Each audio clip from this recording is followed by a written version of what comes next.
Well, there are new questions about the death of a 22-month-old Georgia boy.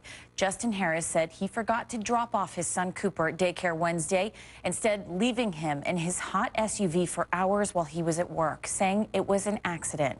Well, now, police say there's much more to the story than was first reported. They're not sure Cooper was in the vehicle at 9 a.m., as his father initially claimed. One officer said the case shocks his conscience, but wouldn't go into further detail.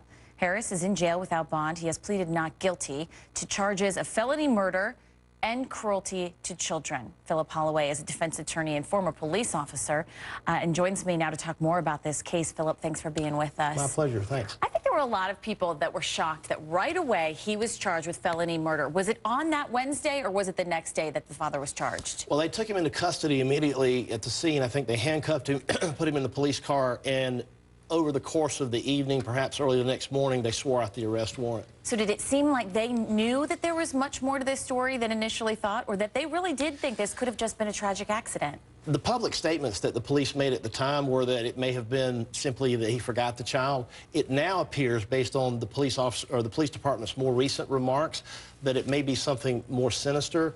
We don't know the details. They haven't released the details.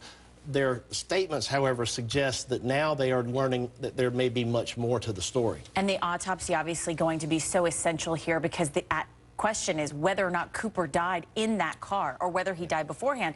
I understand the autopsy's done, but they're not releasing the details quite yet. Police still have questions about that?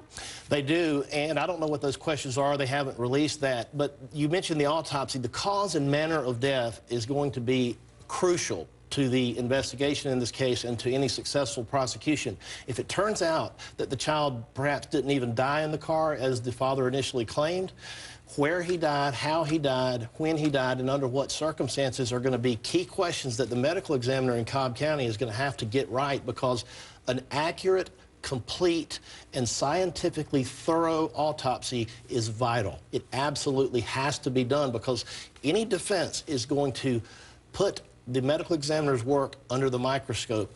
And you better believe, if this turns into even potentially a death penalty case, that is going to be a key point of contention. Especially the credibility, as you mentioned, of that autopsy. Let's talk about Mom. I understand she's talking to police, but she's not talking to the public. Do we know much more about her?